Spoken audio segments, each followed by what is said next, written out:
도둑질하지 말라. 아멘. 본문 말씀 출애굽기 20장 15절 말씀, 나와 다른 사람들의 부와 재산을 보호하고 증진시키라는 제목으로 선포하도록 하겠습니다. 제8계명에도 나머지 계명들과 마찬가지로 금하시는 것과 하라고 명하시는 것들이 있어요.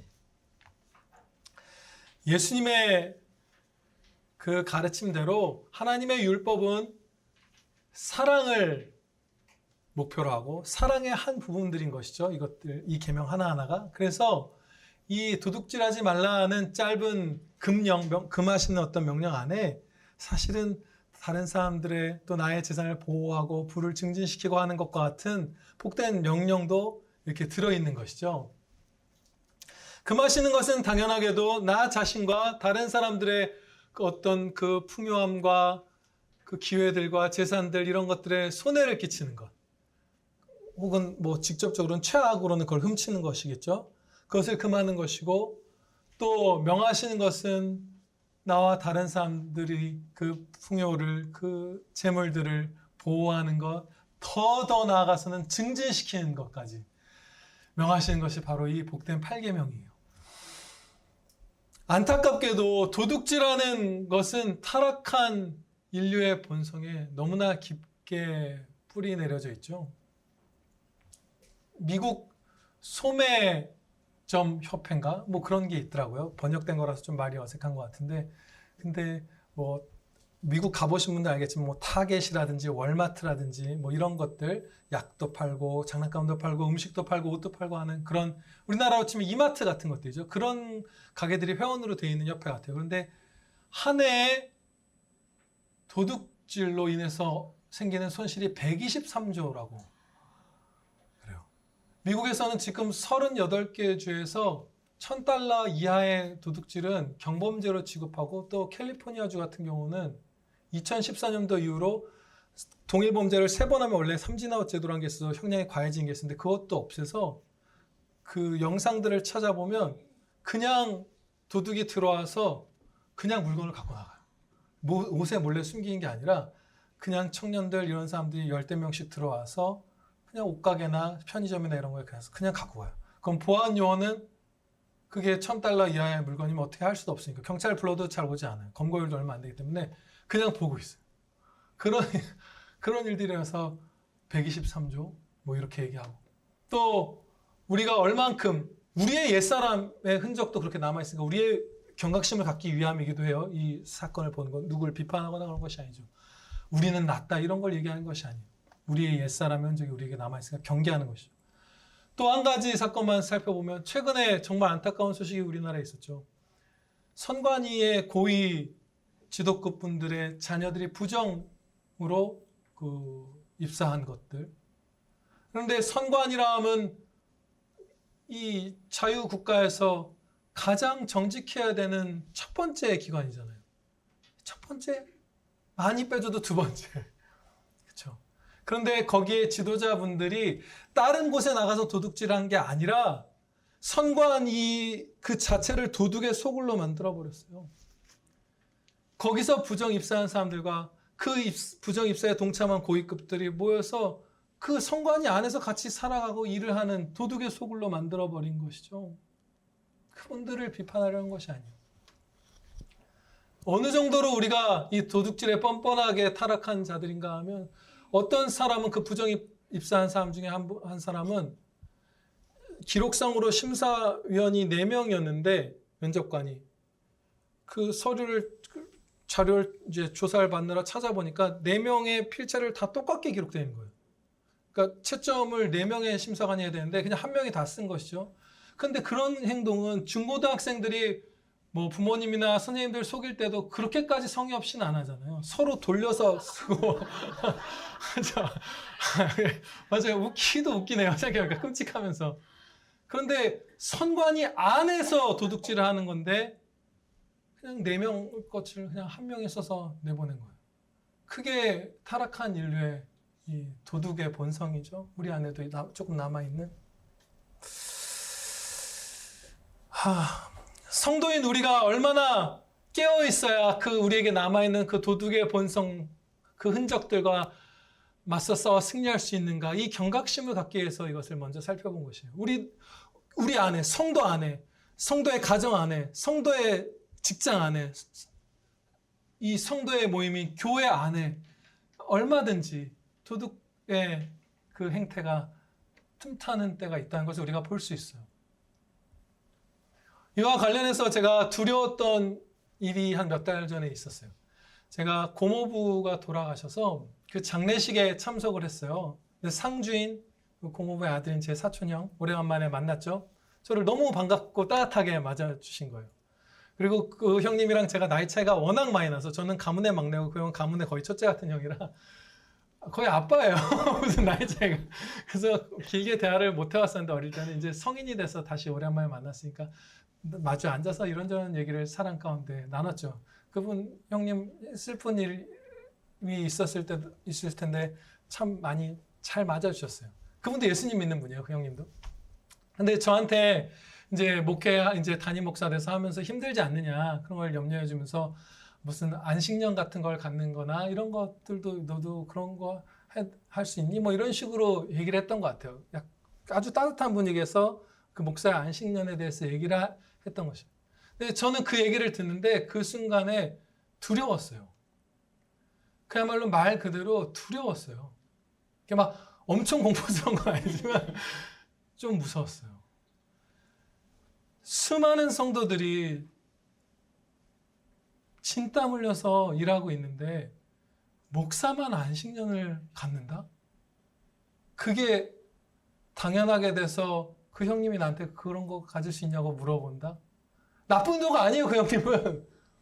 그 형은 외국계 IT 기업에서 얼마 전에 이사가 된 걸로 알고 있어요. 그럼 얼마나 치열하게 일했겠어요? 안 봐도 뻔하죠. 근데 그 형은 안식년을 갖지 않는데 나는 갖는다? 그게 뭐예요? 근데 찾아보니까 정말 많은 한국교회 목사님들, 미국교회 목사님들이 안식년을 갖더라고요. 그 얼마나 당당하게 그걸 변호하는지 몰라요. 그게 합당하다. 선지자분들도 안식년을 안 가졌고 사도들도 안식년을 안 가졌고 초대교회의 경건한 교부들도 안식년을 안 가졌어요. 근데 왜 21세기의 서구와 한국교회 목사들은 안식년을 가져야 하는 것이죠? 네, 예, 맞아요. 월남 목사님은 안 가셨어요. 맞아요. 제가 목사가 된 뒤에도 맡기고 뭐 6개월이라도 뭐 반년씩 안식년 가신 분들도 있는데 그런 거 안 하셨어요. 잘하셨네요. 정말로 진심으로 잘하셨어요. 왜 목사만 그걸 가져야 되는 거예요? 도대체 어떻게 교회를 맘대로 가르치고 어떻게 요즘 표현으로 하면 가스라이팅 했길래 성도분들이 그걸 받아들일 수 있는 날이 온 거죠. 17세기 런던의 사랑받는 설교자였고 경건한 청교도 신학자로서 웨스트민스터 소요리 문답을 작성하기도 한 토마스 왓슨 목사님은 이런 말을 했어요. 성직록을 받으면서도 사람들에게 좀처럼 설교를 하지 않는 교회 도적. 그들은 황금의 양털을 자신들을 얻으면서 양떼는 굶주리게 한다. 이렇게 얘기했어요.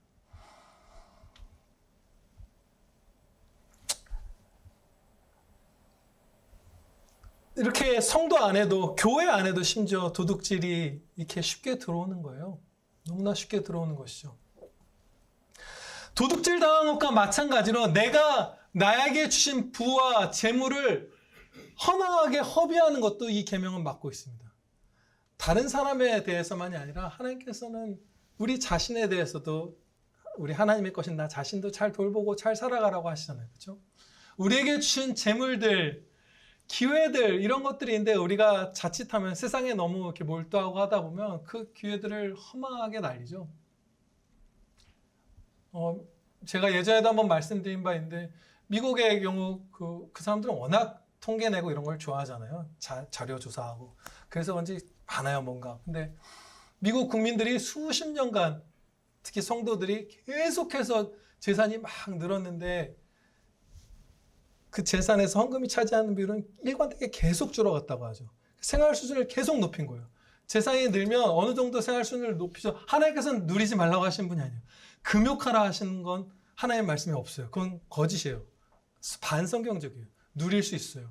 포도주도 귀한 포도주를 마시고 더 넓은 집에 살고 더 따뜻하고 가벼운 옷을 입고 해외여행도 하고 할 수 있어요.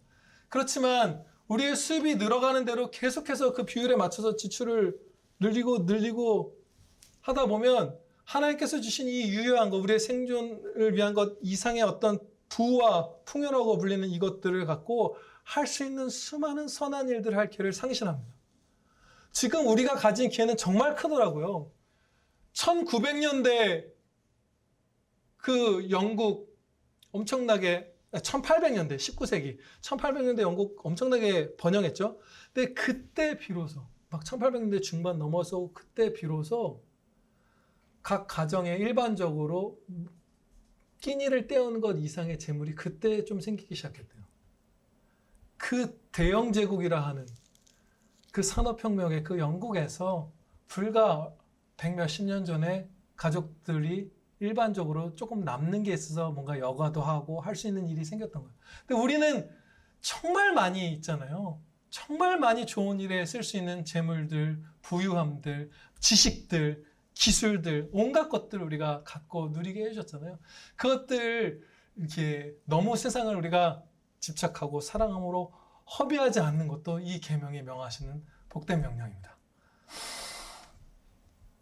이제 마지막으로 이 가장 긍정적이고 가장 적극적인 이 제8계명의 실천을 살펴보고 마칠게요. 나와 다른 사람들의 부와 재산을 보호하고 넘어서서 증진시키는 거예요. 재산이 증대되는 것은 다른 사람뿐만 아니라 내 재산이 증대되는 것은 굉장한 유익이죠. 그것을 갖고 사랑할 수 있으니까. 그렇죠? 얼마나 좋아요. 뭐 이렇게 가다가 힘든 사람도 있으면 먹일 수도 있고 살다가 그렇죠? 자녀들도 잘 키울 수 있고 선교도 할 수 있고 너무나 귀한 일이잖아요. 우리나라도 그거 아니었으면 어떻게 됐겠어요? 그 미국에서 스코틀랜드에서 어디서 모아온 돈으로 학교 세우고 뭐 세우고 하지 않았으면은 우리나라도 그냥 그렇게 살았겠죠. 예전 6.25 이후에 그 비참한 상황에서 엄청난 일들이 있었죠. 너무나 좋은 일이에요. 재산이 증대된 것. 그 사람에게 그것이 독이 되지 않는 한, 그 재산 증대가 하나님의 영광보다 우선시되는 그 목표로 세워지지 않는 한, 하나님의 영광을 바라고 그 가운데서 하나님께 영광이 되고 이 삶의 유익이 되는 한 재산은 증대하면 할수록 좋은 거예요. 어떤 선이 분명히 물론 있겠죠. 사람마다 아직 연약하니까 감당할 수 있는 부의 규모도 있을 것이고. 그런데 그럼 어떻게 하면 우리가 이 재산을 증대시킬 수 있을까요? 나의 재산. 그리고 다른 사람을 어떻게 격려하고 도와야 재산이 증대될 수 있을까요? 잠언 14장 23절에서 가르쳐 주십니다. 모든 수고에는 이익이 있어도 입술의 말은 궁핍을 이룰 뿐이니라. 아멘. 성실하게 일하는 거예요. 성실하게 사는 거예요. 근데 이 성실하다는 건 그냥 죽을 둥 살 둥 뭔가에 매진하는 그 성실함이 아니죠. 사실은 더 세부적으로 들어가면 지혜가 필요해요. 자기가 잘하는 일을 성실히 해야 돼요. 그렇죠? 요즘 세상은 네가 좋아하는 일을 하라고 하잖아요. 그게 잘하든 못하든 상관없이 좋아하는 일을 하는 게 최선이다. 그걸 하는 게 행복한 거고 그게 옳은 거고 선한 거고 잘하는 거고 지혜로운 거다. 근데 좋아하는 게 하필 잘하는 거면 행복한 사람이에요. 이 시대의 그 함정에 좀 덜 걸린 사람이에요. 근데 아닐 수 있죠. 근데 잘하는 일은 우리가 예수님을 닮아가서 사랑이 많아지면 잘하는 일은 곧 좋아하는 일로 변화됩니다. 왜냐하면 내가 잘하는 일을 열심히 하면 거기서 그 일 자체에서 남에게 유익을 줄 수 있고 일한 소선으로 받는 월급으로 또 남에게 유익을 줄 수 있어요. 사랑을 실천할 수 있어요. 그럼 내가 다른 사람을 사랑하고 하나님께 영광 돌릴 수 있는 이 잘하는 일을 좋아할 수밖에 없어요. 사랑이 있는 사람은, 사랑이 많이 불타는 사람은 자기가 잘하는 일을 곧 좋아하게 돼요. 좋아하는 일과 잘하는 일이 상반되거나 분리되는 것이 아니고 일부 사람들만 그 두 가지가 일치되는 것이 아니라 사랑으로 불타오르면 잘하는 일을 우리는 좋아하고 귀히 여기고 감사하게 돼요. 그래서 그 잘하는 일을 성실하게 하면 그냥 아무 일이나 성실하게 하는 게 아니라 막 축구 못하는데 막 제가 축구 선수 하겠다고 밤샌다고 부유해지지 않아요. 잘하는 일을 사랑의 동기로 열심히 하면 부를 주세요. 하나님께서 이 소득을 주시고 많은 은혜를 베풀어 주세요. 그런데 이것이 정말 성취되는 것이요. 제가 카페들 이렇게 가보면 상당수 정말 많은 카페가 그 분빌 때 피크 타임 때 음료가 이렇게 주문해서 나오면 그것을 가져가라고 막 거의 화내듯이 부르죠. 그 직원분들이나 사장님이 너무 화내듯이 막 불러요. 뭐 바닐라 라떼 2개 시키신 분 막. 그러다 안 찾아가면 앉아서 휴대폰 탁 켜요. 실제로 본 장면이 과장한 게 아니라 대부분 그렇죠. 근데 제가 성수동에 있는 어떤 카페를 아내랑 갔는데 바쁘죠. 장사가 잘 되는 가게였어요. 그런데 일일이 자리로 서빙을 다 해주는 거예요. 뭐 엄청 혼자 막 8,000원 받고 이런 카페가 아니에요. 근데 신기하다. 그리고 개 데리고 온 손님들이 밖에서 마시면 개한테도 마실 물도 이렇게 내주기도 하고. 그리고 너무 친절하게 설명해 준 거예요. 기계처럼 뭐 이것은 사과 양미가 있고 뭐 이게 아니라 와서 너무나 친절하게 잔 하나 넣을 때도 사뿐히 놓고 너무 충격을 받았죠. 다음에 또 갔어요. 제가 다른 동네에 있는 카페 중에 2번 간 카페도 사실 없거든요. 저희 송파구 빼면 거의 없어요. 저 삼청동에 있는 블루보틀 갑자기 기억나네요. 그리고 이 카페만 2번 이상 가봤는데. 그리고 친구가 그쪽에서 한번 만나자고 해서 또 갔어요. 거기 가자고. 그리고 제가 근처에서 무슨 안경 알 때문에 어디 갈 일이 있어서 또 갔어요. 4번이나 갔어요. 갈 때마다 똑같이 친절해요. 똑같이 자상하고 똑같이 젠틀하고 친근하고. 야, 대단하다. 진짜 대단하다. 근데 그러고 나서 몇 년이 흘렀어요. 그러다가 우연히 유튜브에서 어떤 카페에 무슨 탐방 동영상을 틀었는데 거기가 나오는 거예요. 거기 사장님 인터뷰가. 근데 그 사장님이 말하는데 카페 제가 열었을 때 초기에 갔던 거거든요. 열자마자부터 그분 편을 그대로 옮겨요. 너무 부담스러울 만큼 돈을 많이 벌었대요. 정말로 다른 99개의 카페들은 100개 중에 가져가세요! 소리 지를 때 그분들은 옮긴 거예요. 두려울 만큼 돈을 벌었대요. 성실하게, 따뜻하게, 예의 있게, 사랑으로 다른 사람들을 섬기고 나누면 아직 이 땅에 기회가 많은 거예요. 우리나라 진짜 부유하고 기회 많은 나라잖아요. 그렇게 성실하게 살면 우리의 재산이 증대됩니다. 그리고 좋게 쓸 수 있어요. 좋게 쓸 수 있어요. 그리고 하나님의 말씀을 보면 네 창고가 막 가득 차리라 이러는데 창고는 남에게 줄 수도 있고 내가 쓸 수도 있는 이렇게 유동성이 있는 어떤 사용처에 있어서 그런 자산이죠. 네 옷이 종류가 많아지리라 하시지 않았어요? 그렇죠? 그럼 나만 쓸 수 있는 거잖아요. 창고가 가득 차리라. 그러니까 다른 사람들을 사랑할 수 있는 게 이 재산의 최후 귀하게 쓰는 거죠. 천한 청지로서. 그것을 진짜 마음껏 하고 여러분들도 여러분의 그 생활 수준을 어느 정도 높이면서 누리시기도 하고 그런 것들을 할 수 있는 기회가 진짜 성실하게 사는 사람들에게 하나님 말씀 그대로 열려 있어요. 그리고 마지막으로 한 말씀만 기쁜 말씀 살펴보고 마칠게요. 먼저 봉독해 드리겠습니다. 잠언 11장 1절 말씀에 속이는 저울은 여호와께서 미워하시나 공평한 추는 그가 기뻐하시느니라. 아멘. 저는 이 말씀을 반쪽으로 기억해 왔어요. 속이는 추를 미워하신다는 것은 너무나 명확하게 기억했어요. 그래서 야, 속이면 안 되지. 무슨 물건 파는데 가짜로 더 비싸게 팔고 뭐 수산시장에 갔는데 바구니 무게까지 담고 뭐 물 좀 넣고 이런 거 있잖아요. 그런 거 하면 안 되지. 이런 정도로만 생각했어요. 그런데 여러분들 그 11장 1절 111이네요. 잠언. 너무 외워두셔도 좋을 것 같아요. 거기에 후반부를 집중하길 바랍니다. 오늘. 공평한 추는 그가 기뻐하시느니라. 안 좋게 거짓되게 부정하게 남에게 해를 입히면서 거래하고 하는 것들을 미워하시는 것만이 아니라 정직한 거래는 하나님께서 기뻐하시는 거라는 거예요. 그렇다면 여기서 여러 가지가 우리에게 그야말로 가능성이 자유가 확 펼쳐져요. 복된 자유가. 여러분들이 가게를 하든 무슨 서비스를 제공하든 뭘 하든 해서 고객들이 이것에서 유익을 얻을 수 있다고 판단해서 이 자유시장 경제 가운데에서 여러분들에게서 무언가 물건이든 서비스든 뭔가를 사고 거래하면 그때마다 하나님께서 기뻐하시는 일을 계속하는 거예요. 부자가 되는 것, 대기업이 되는 것, 우리나라 진짜 이상해서 절반이 공산주의자가 있는 나라니까 그 나쁘게 얘기하잖아요. 아니에요. 아무도 시켜서 삼성 제품 사지 않고 아무도 강압적으로 현대자동차 사지 않아요. 아무도 그 카페 모멘토 불었어요. 이제 옮겼다고 해요. 성수동에 없어요. 가셔도 못 가요. 더 큰 데로 옮겼다고 해요. 다른 동네. 거기 아무도 강제로 그 커피 마시라고 하지 않아요.